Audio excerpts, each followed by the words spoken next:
As conflict tore through the Pacific, a formidable Japanese war machine had been all but undisturbed in their domination of the numerous Pacific island chains standing between the relatively inexperienced American military and mainland Japan. No evident progress had been made in securing victory in a Pacific ground war. No such advance had even been attempted. The situation in the Pacific was dire. This was about to change. A small contingent of specially trained U.S. Marine commandos, numbering little more than 200, would be the first to take the offensive to the Japanese. The Makin Atoll garrison would be their target. Their mission would be total destruction of the enemy.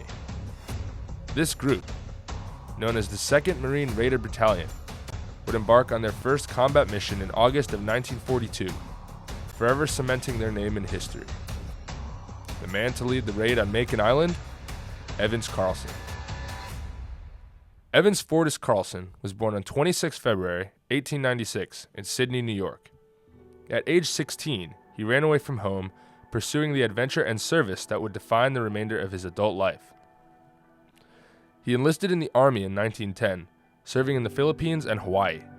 He would be discharged as a first sergeant in 1916, only to return for the Mexican punitive expedition less than a year later. His service would carry into the First World War, where he would see action in France. He was awarded a Purple Heart for wounds sustained in combat. By May of 1917, he was commissioned as a second lieutenant. No more than 6 months later, he would be made a captain of field artillery. He would serve on the staff of General John J. Pershing through the post-war occupation until 1919, when he returned to the States. He left the Army in 1921. Hungry for the action that he had witnessed during the Great War, Carlson lasted less than a year before enlisting in the Marine Corps as a private in 1922. By 1923, he had regained his commission and was serving as a second lieutenant. He would be stationed throughout the United States and the Caribbean during the interwar period, managing posts in Quantico, Puerto Rico, and the West Coast, even trying his hand at flight training in Pensacola before returning to conventional service with the Marines. In 1927, he would land the first of multiple tours of foreign shore duty in Shanghai, China. In 1930, he was finally deployed to Nicaragua, a posting that he had been hoping for years, one that would involve combat. There, he was established as a captain in the Guardia Nacional. During his service in Nicaragua, he would experience guerrilla tactics firsthand, of which he would later become famous for emulating. Against a 100-man insurgent force, Carlson valiantly led a 16-man attack, contributing to the awarding of his first Navy Cross. After returning home in 1933, he would be stationed at President Roosevelt's private estate in Warm Springs, Georgia, which functioned as his alternate White House.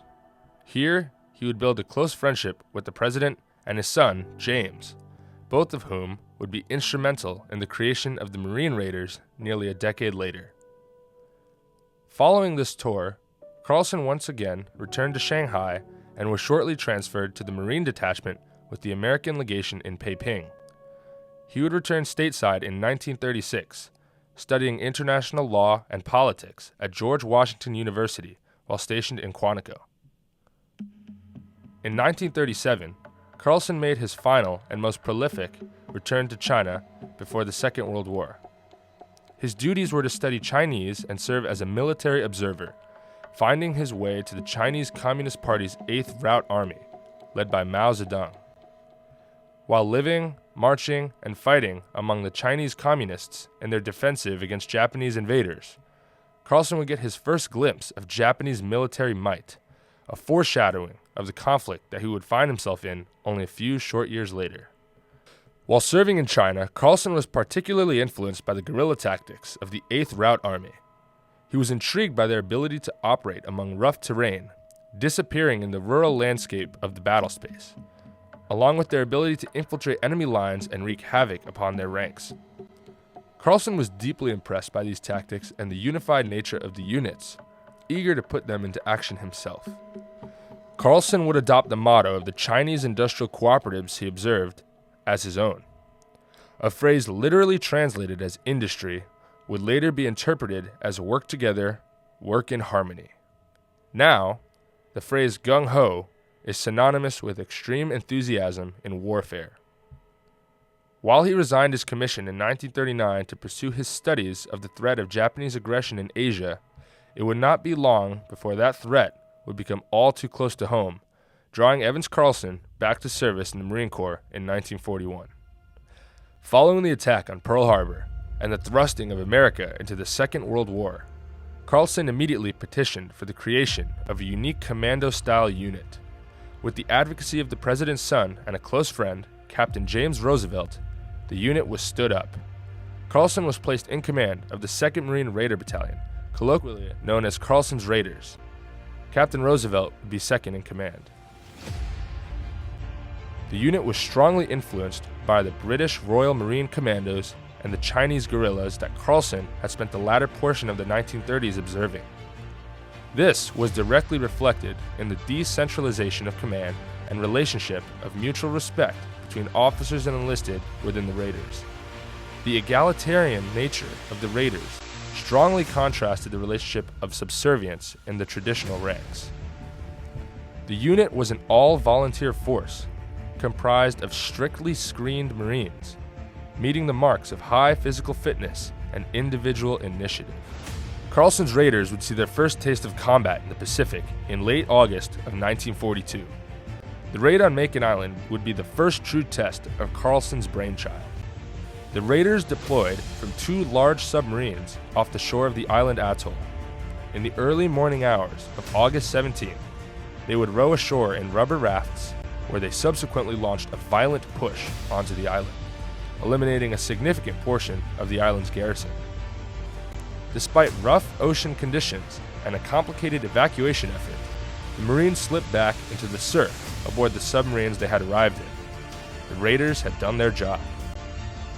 The Raiders would once again see action on Guadalcanal during the famed Long Patrol, in which the Raiders would trek over 150 miles in the span of a month, killing 500 Japanese while losing only 16 men. Carlson would fight along his Raiders in various combat roles until illness forced him back to the home front in 1943. He returned to the Pacific later that year, where he would participate in the Battle of Tarawa. He later served in the Battle of Saipan in 1944, where he was awarded the Purple Heart after being wounded attempting to rescue an enlisted radioman. The 2nd Raiders were disbanded in 1944 as the U.S. gained superiority over the Japanese, and a specialized raid force was deemed unnecessary. Brigadier General Evans Carlson retired from the military following the Second World War on July 1, 1946, due to illness and wounds sustained in combat. Upon retiring, Carlson settled down in Brightwood, Oregon. On May 27, 1947, Evans Carlson passed away at Emmanuel Hospital in Portland, Oregon, after a bout with heart illness. Carlson was survived by his wife, Peggy Tatum, and son, Evans C. Carlson. Evans Fortis Carlson was subsequently buried in Arlington National Cemetery.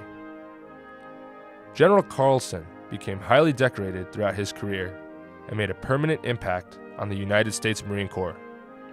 For his service, Carlson was awarded the Navy Cross with 2 gold stars, the Purple Heart with a gold star, and the Legion of Merit, among various other awards.